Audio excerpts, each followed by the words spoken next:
ಗುರುರ್ಬ್ರಹ್ಮ ಗುರುರ್ವಿಷ್ಣು ಗುರುರ್ದೇವೋ ಮಹೇಶ್ವರ ಗುರುರ್ ಸಾಕ್ಷಾತ್ ಪರಬ್ರಹ್ಮ ತಸ್ಮೈ ಶ್ರೀ ಗುರವೇ ನಮಃ.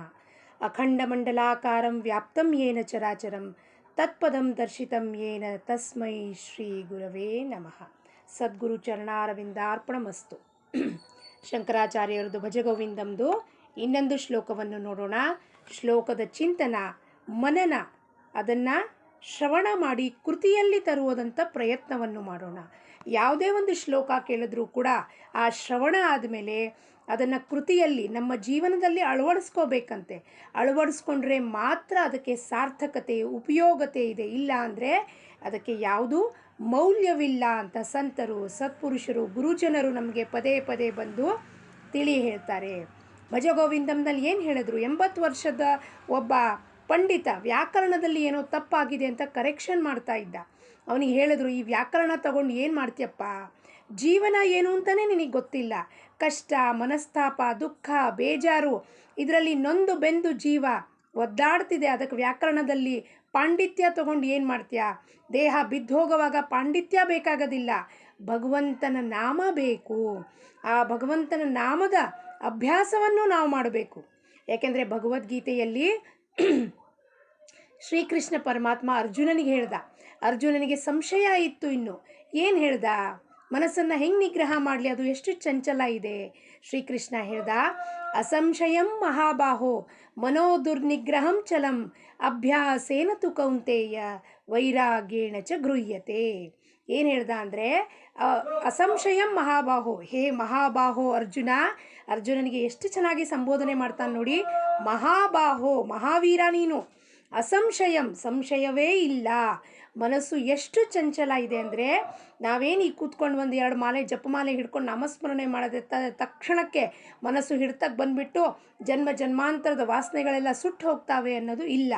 ಅದಕ್ಕೆ ಸತತವಾಗಿ ಈ ಸದ್ಗ್ರಂಥ, ನಾಮಸ್ಮರಣೆ, ಜಪ, ಅನುಷ್ಠಾನದ ಹೊಡೆತ ಕೊಡ್ತಾ ಇರಬೇಕು, ಪೆಟ್ಟು ಕೊಡ್ತಾ ಇರಬೇಕು. ಆವಾಗ ಅದು ಝಳ ಬಡಿದಾಗ ನಮ್ಮ ದೋಷ, ನಮ್ಮ ಬೀಜಗಳು, ಎಲ್ಲ ವಾಸನೆಗಳು ಸುಟ್ಟಿ ಏನಾಗತ್ತಪ್ಪ ಅಂದರೆ ಅಲ್ಲಿ ಸದ್ವಾಸನೆ ಬೀಜ ಅಂದರೆ ಭಗವತ್ ಪ್ರಾಪ್ತಿಯ ಬೀಜವೇ ಆ ಒಂದು ಹೊಲದಲ್ಲಿ, ಮನಸ್ಸೆಂಬ ಹೊಲದಲ್ಲಿ ಹಾಕಿದಾಗ ಅಲ್ಲಿ ಯಾವ ಥರವಾದ ವಿಚಾರ, ಯಾವ ಥರವಾದ ಇಚ್ಛೆ, ಆಕಾಂಕ್ಷೆಗಳು ಇಲ್ಲದೆ ಕೇವಲ ಭಗವಂತನಿಗೆ, ಅವನಿಂದ, ಅವನಿಗಾಗಿ, ಅವನಿಗೋಸ್ಕರ ನಾನಿದೆಲ್ಲವೂ ಮಾಡ್ತಾ ಇದ್ದೀನಿ ಅಂತ ಮನಸ್ಸು ಅವನಲ್ಲಿ ನಿಟ್ಟಾಗ ನಾವು ಭಕ್ತಿಯಿಂದ, ಶ್ರದ್ಧಾ ಇಂಪಾರ್ಟೆಂಟು, ಭಕ್ತಿ ಇಂಪಾರ್ಟೆಂಟು.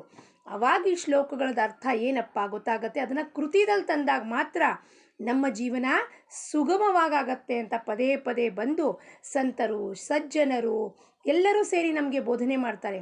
ಬೋಧನೆ ತೊಗೊಂಡು ಏನು ಕೇಳಿಬಿಟ್ಟು, ಎಲ್ಲ ಕೇಳಿಬಿಟ್ಟು ಯೂಟ್ಯೂಬ್ನಲ್ಲಿ ಗಂಟು ಕಟ್ಟಿಟ್ಬಿಟ್ರೆ ಅದರ ಉಪಯೋಗ ಆಗೋದಿಲ್ಲ.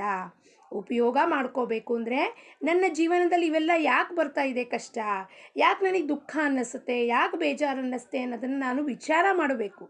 ಆ ವಿಚಾರ ಮಾಡೋದಕ್ಕೆ ಇಂಥದ್ದೆಲ್ಲವೂ ಸ್ತೋತ್ರಗಳನ್ನೆಲ್ಲ ಕೊಟ್ಟಿದ್ದಾರೆ ಅವರು. ಬಂದು 8ನೇ ಶತಮಾನದಲ್ಲಿ ಬಂದಿದ್ದು ಶಂಕರಾಚಾರ್ಯರು. ಇವತ್ತಿಗೂ ಕೂಡ ನಾವು ಭಜಗೋವಿಂದಂ ಹೇಳ್ಕೊತಾ ಇದ್ದೀವಿ ಅಂದರೆ ಅದು ಎಲ್ಲೂ ಹೋಗಿಲ್ಲ. ಪದೇ ಪದೇ ಅದನ್ನು ಕೇಳಿದಾಗ ಧಾರಾಕಾರವಾಗ ಬೋಧನೆ ಹರಿತಾ ಇರುತ್ತೆ, ಜ್ಞಾನಗಂಗೆ ಅವ್ರದ್ದು. ಅದನ್ನು ತಗೊಂಡು ನಾವು ನಮ್ಮ ಜೀವನದಲ್ಲಿ ಅಳವಡಿಸ್ಕೋಬೇಕು. ಏನು ಹೇಳ್ತಾರೆ ಶಂಕರಾಚಾರ್ಯರು? ಮಾ ಕುರು ಧನ ಜನ ಯೌವನ ಗರ್ವಂ ಹರತಿ ನಿಮೇಶ ಕಾಲ ಸರ್ವಂ ಮಾಯಾಮಯಮಿದಂ ಅಖಿಲಂ ಹಿತ್ವಾ ಬ್ರಹ್ಮಪದಂ ತ್ವಂ ಪ್ರವಿಶ ವಿದಿತ್ವಾ ಭಜ ಗೋವಿಂದಂ ಭಜ ಗೋವಿಂದಂ ಗೋವಿಂದಂ ಭಜ ಮೂಢಮತೆ ಸಂಪ್ರಾಪ್ತೆ ಸನ್ನಿಹಿತೆ ಕಾಲೇ ನಹಿ ನಹಿ ರಕ್ಷತಿ ಡುಕೃಣ್ಕರಣೆ ಭಜ ಗೋವಿಂದಂ ಭಜ ಗೋವಿಂದಂ ಗೋವಿಂದಂ ಭಜ ಮೂಢಮತೆ.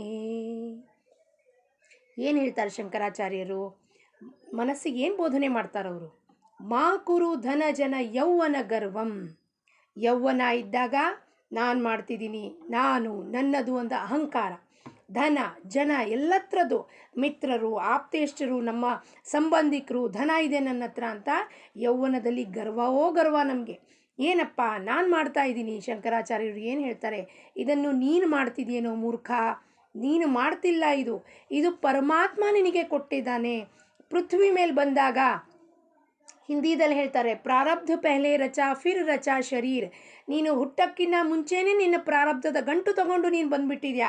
ಆ ತಾಯಿ ಗರ್ಭದಲ್ಲಿ ಯಾವಾಗ ಸಮಾಗಮ ಆಗುತ್ತೋ ಬೀಜ, ಆ ಬೀಜ ಏನು ಉದ್ಭವ ಆಗುತ್ತೋ, ಮೊಳಕೆ ಒಡೆದದು ದೊಡ್ಡದಾಗ್ತಾ ಹೋಗುತ್ತೋ, ಆವಾಗಲೇ ಅದು ಡಿಸೈಡೆಡ್ ಆಗೋಗಿದೆ. ನಿನ್ನ ಪ್ರಾರಬ್ಧದಲ್ಲಿ ಏನೇನಾಗಬೇಕಾಗಿದೆಯೋ ಅದೆಲ್ಲವೂ ಪರಮಾತ್ಮ ಬರೆದಿಟ್ಟು ಬಿಟ್ಟಿದ್ದಾನೆ. ಅದರ ಅಂತೆ ನಿನ್ನ ಜೀವನವನ್ನು ನಡೆಯುತ್ತೆ. ನಾನು ಮಾಡ್ತಾ ಇದ್ದೀನಿ ಅಂತ ಒಂದು ಅಹಂಭಾವ, ಅದು ಭ್ರಮೆ ಉಂಟಾಗಿರೋದ್ರಿಂದ ನನಗೆಲ್ಲ ದುಃಖ, ಮನಸ್ತಾಪ, ಬೇಜಾರು, ಇಲ್ಲ ಸುಖ ಬಂದಾಗಿ ಉಬ್ಬಿ ಹೋಗೋದು, ನಾನೇ ಮಾಡಿರೋದು, ನನ್ನಿಂದ ಮನೆ ನಡೆಯುತ್ತೆ, ನಾನು ನನ್ನ ಹೆಂಡತಿ ಮಕ್ಕಳನ್ನು ಸಾಕ್ತೀನಿ ಅಂತ ಗರ್ವ ಯಾವಾಗಿರುತ್ತವೆಲ್ಲ ಯೌವನ ಇದ್ದಾಗ. ಯೌವನ ಇದ್ದಾಗ ಎಲ್ಲ ಇಚ್ಛೆ, ಆಕಾಂಕ್ಷೆ, ಆಕರ್ಷಣೆ ಎಲ್ಲವೂ ಇರುತ್ತೆ. ದೃಶ್ಯ ಜಗತ್ತು ಮೇಲೆ ಆಕರ್ಷಣೆ, ಅವ್ರು ಬೇಕು, ಇವ್ರು ಬೇಕು, ಹೆಂಡತಿ ಬೇಕು, ಎಲ್ಲ ಬೇಕು, ಸುಖ ಬೇಕು. ಎಲ್ಲಿ ತನಕ ಯೌವನ ಇದೆ ಅಲ್ಲಿ ತನಕ. ಯೌವನ ಹೋದ್ಮೇಲೆ ಶರೀರ ಜರ್ಜರ ಆದಾಗ ಏನು ಸುಖ ಭೋಗ ಅನುಭವಿಸೋಕ್ಕಾಗತ್ತೆ? ಕಾಮವಾಸನೆಗಳೆಲ್ಲ ಬಿದ್ದು ಹೋಗ್ತಾವೆ. ಹರತಿ ನಿಮೇಷ ಕಾಲ ಸರ್ವಂ. ಒಂದು ನಿಮಿಷಗಳಲ್ಲಿ, ಈ ಕ್ಷಣದಿಂದ ಮುಂದಿನ ಕ್ಷಣಕ್ಕೆ ನಮ್ಮ ಜೀವನದಲ್ಲಿ ಏನಾಗುತ್ತೆ ಅನ್ನೋದು ನಮಗೆ ಗೊತ್ತಿಲ್ಲ, ಅನ್ಸರ್ಟನ್ ಇರುತ್ತೆ. ಹಂಗಂದ ಮೇಲೆ ಇದೆಲ್ಲ ಪರ್ಮನೆಂಟ್ ಇದೆಯಾ? ಇದೆಲ್ಲವೂ ಟೆಂಪರರಿ ಅಂತ ಪರಮಾತ್ಮ ಬಂದು ಗುರು ಮುಖೇಣ, ಸದ್ಗುರು ಮುಖೇಣ, ಸಂತರ ಮುಖೇಣ ತೋರಿಸ್ತಿರ್ತಾನೆ.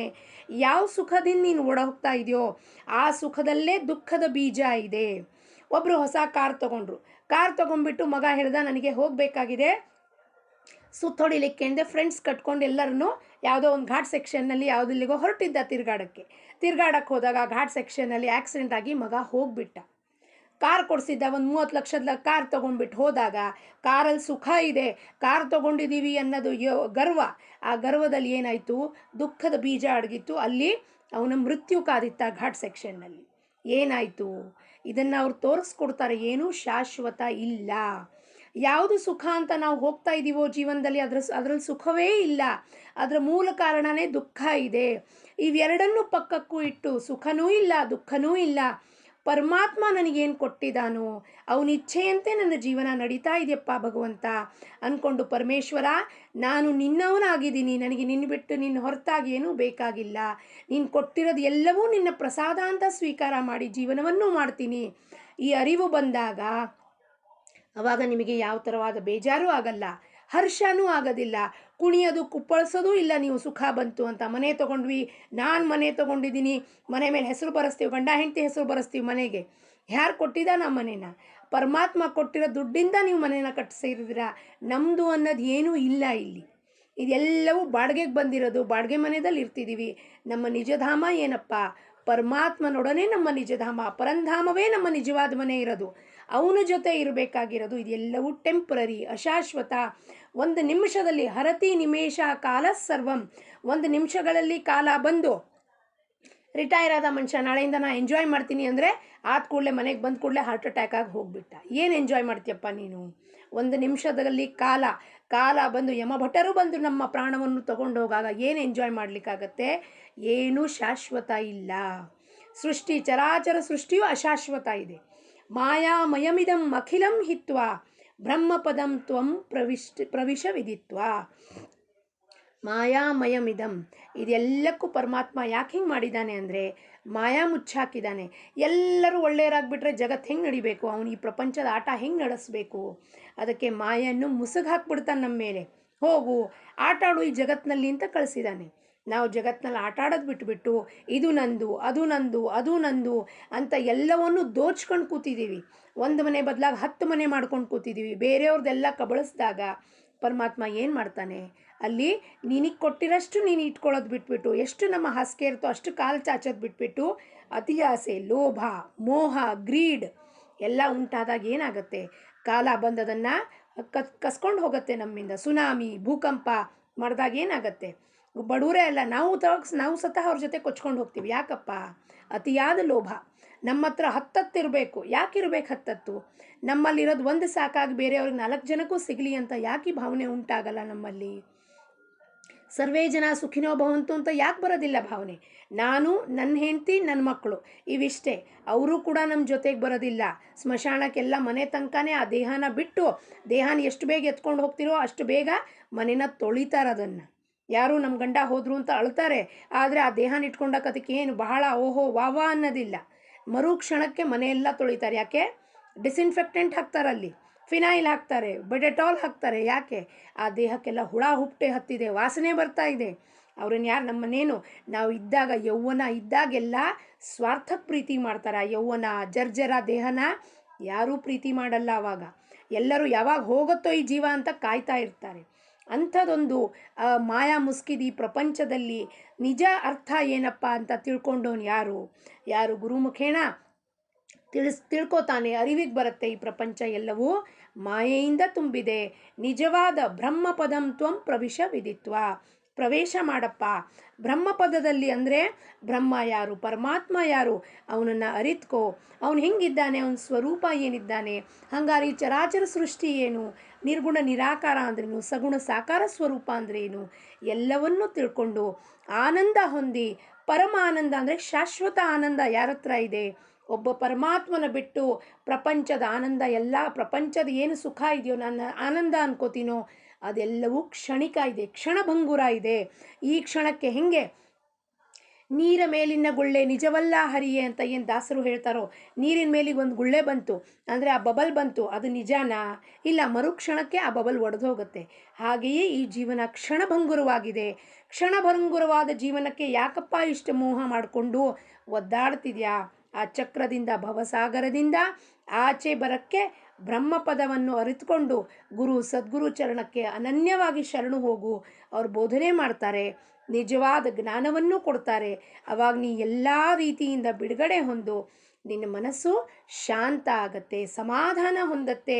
ಸದಾ ಕಾಲ ಭಗವಂತನ ಧ್ಯಾನದಲ್ಲಿ ತೊಡಗಿದ್ದಾಗ ನಿನ್ನ ಆಸೆ, ಇಚ್ಛೆ, ಆಕಾಂಕ್ಷೆಗಳು ಎಲ್ಲ ಕಳಚಿ ಹೋಗಿ ನೀನು ಬ್ರಹ್ಮಪದಕ್ಕೆ ಪ್ರಾಪ್ತಿಯಾಗ್ತೀಯ ಅಂತ ಶಂಕರಾಚಾರ್ಯರು ಈ ಶ್ಲೋಕದ ಮುಖಾಂತರ ನಮಗೆಲ್ಲರಿಗೂ ತಿಳಿ ಹೇಳ್ತಾರೆ. ನಾವೆಲ್ಲರೂ ಅದನ್ನು ಗ್ರಹಿಸ್ಕೊಳ್ಳೋಣ. ಶ್ರವಣ ಮಾಡಿದ್ದನ್ನೆಲ್ಲ ಗ್ರಹಿಸ್ಕೊಂಡು ಪುನಃ ಪುನಃ ಮಥನ ಮಾಡೋಣ. ಮಥನ ಮಾಡಿ ಶುದ್ಧವಾದ ನವನೀತ ಅಂದರೆ ಜ್ಞಾನವನ್ನು ಪಡ್ಕೊಳ್ಳೋಣ, ಅವರಲ್ಲಿ ಬೇಡ್ಕೊಳ್ಳೋಣ. ಶಂಕರಾಚಾರ್ಯರೇ, ಪರಮಾತ್ಮ ಗುರು, ನೀ ನಮಗೆ ಬಂದು ಈ ಬೋಧನೆಯನ್ನು ಮಾಡಿ ನಮ್ಮ ಜೀವನವನ್ನು ಉದ್ಧಾರ ಮಾಡಪ್ಪ. ಆ ನವನೀತವನ್ನು ನಮಗೆ ಬರಂತೆ ನಮಗೆ ಆ ಜ್ಞಾನ ಗಂಗೆ ನಮ್ಮಲ್ಲಿ ಪ್ರಕಟ ಆಗಲಿ ಅಂತ ಕೃಪಾ ಆಶೀರ್ವಾದ ಮಾಡಿ ಸದ್ಗುರುಗಳೇ ಅಂತ ಅವರಲ್ಲಿ ಪ್ರಾರ್ಥನೆ ಮಾಡೋಣ. ಸದ್ಗುರು ಚರಣಾರವಿಂದಾರ್ಪಣಮಸ್ತು. ಜೈ ಜೈ ರಘುವೀರ ಸಮರ್ಥ.